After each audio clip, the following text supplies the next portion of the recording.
Thank you for all you do. Thank you. Hopefully that's, that's the easiest thing you did tonight. Thank you, guys. All right. We will now move to item number 12, which is to consider approval of resolution number 1074-2022 to consider repealing resolution 976-2019 as previously adopted on August 13th, 2019 by possibly changing the city's support of the mini roundabout proposal at Yale and Meandering to support either a four-way stop or a four-way signalized light at the intersection. Marvin? So I'm going to stay here. I think it's better if It's better if you refuse. yeah. So, how are we going to handle the translation? Because the family did show up. Yeah, And he submitted an affidavit. they didn't show up. They are, they're right here. Yeah, Cassandra. After this. Before. Marvin, did you have Did you get an an affidavit? Did you have an affidavit for Dare? He had signed it before, we didn't get one tonight. He signed it the last time. Yeah. The issue came up. If I need to get another one, I'll No, do it. it's what, oh, you're right, you did it last year.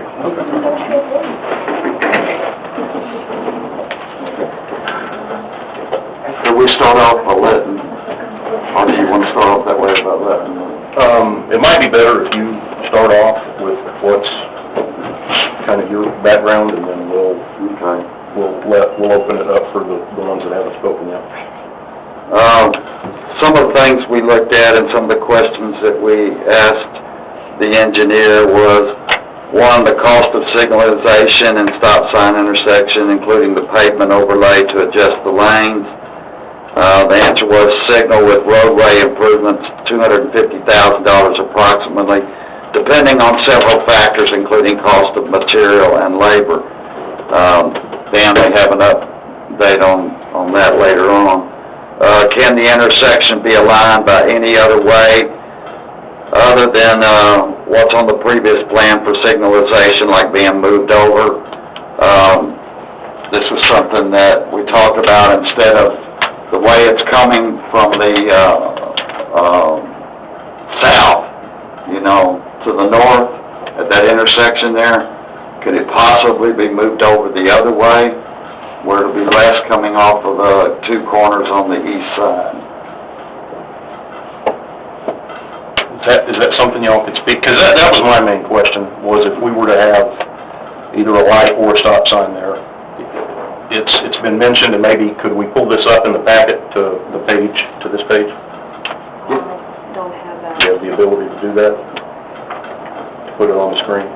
No, we don't. If not, that's fine. So basically We do have a zip drive of that file that has that image on it, if you want to load it. yes, please. By the way, so I'm Dan Kessler with the Council Government Staff, Jill Van Howitt with Lamstar, who's the lead engineer, and Chad Allen, who is the project manager for this from the city of Fort Worth. And we're simply here tonight to support you in your decision and provide any response to any questions that we can. And the last thing I'll just add is when we were here last time, you asked us to hold a public meeting. We did that, and I thought we had a terrific turnout and lots of lively discussion, which is what we were hoping for. And so we're just here really tonight to answer questions. Thank you. And we'll give just a minute to get that thumb drive loaded.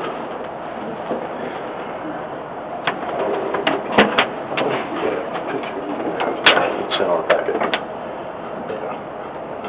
It's the third or fourth page.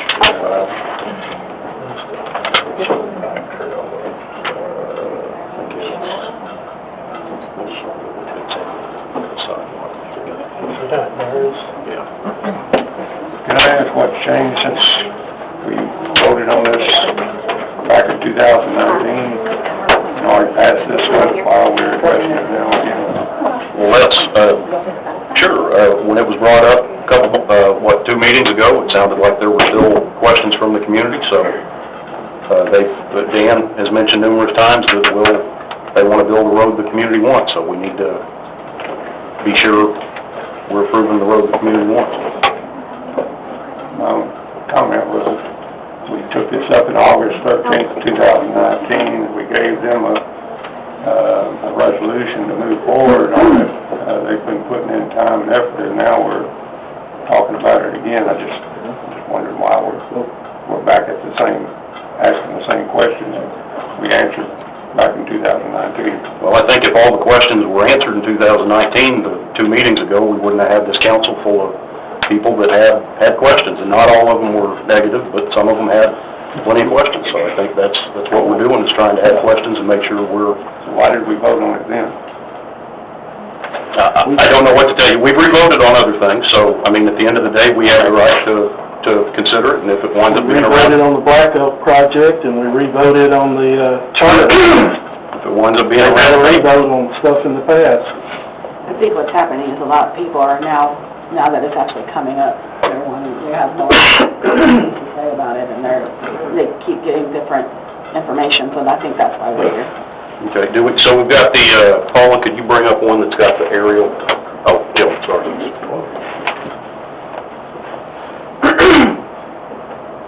So my question here, and it's kind of touched on in number 2 in our packet, but what's been said so far is that if we did a light or a stop sign here, we would have to align the northern part of Yale with the southern part of Yale, and that by doing that, we would have to take greater from the person on the southeast corner, primarily, which is, I believe, the folks that are here right there.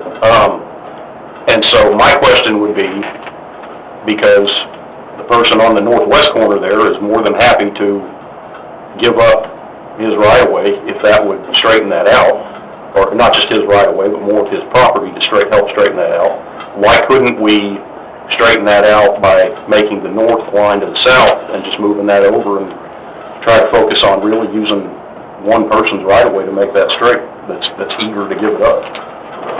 Is that something we could do? We could look at it.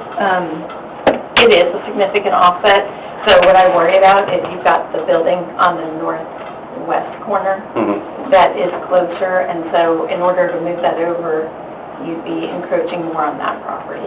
And I do understand that he is willing to give up property, but his building is also close, and I know one of the big concerns has been parking and access for vehicles, and so encroaching on that is something that I think makes more sense with the other alignment. Oh, and Even so we're going to try to show does that change the dynamics of the safety of the intersection, putting the roundabout versus the signal light? My understanding from this chart that was provided, that roundabout grades out the highest, safety-wise. Correct. The roundabout is the safest alternative, and that's because it eliminates head-on collision. Essentially, it's a right turn, and so all the drivers are facing the same direction in their forward movement. It requires all 4 directions to slow down, stop, yield to whatever traffic is in the roundabout. And so the roundabout would be the safest option of the 3 when considering signal, 4-way stop, or Let's, Dan, if we could, while Yoli and Cassandra are trying to share this is the property owners on the southeast corner, so let's try to... If I'm reading that correctly. For There's a map back up there. Could you put the map back up? The 4-way stop and signal will have the same alignment from a driver perspective. The 4-way stop and signal are very similar. Like if you're a driver and you're pulling up on a yellow light, you're going to accelerate a little faster to potentially beat that. And so I think from a driver perspective, it makes the signal less safe. I also feel like it gives you that false sense of security. I think if you're walking through an intersection, you can see signal, you're like, okay, it's fine. And especially with so many kids that we've heard from.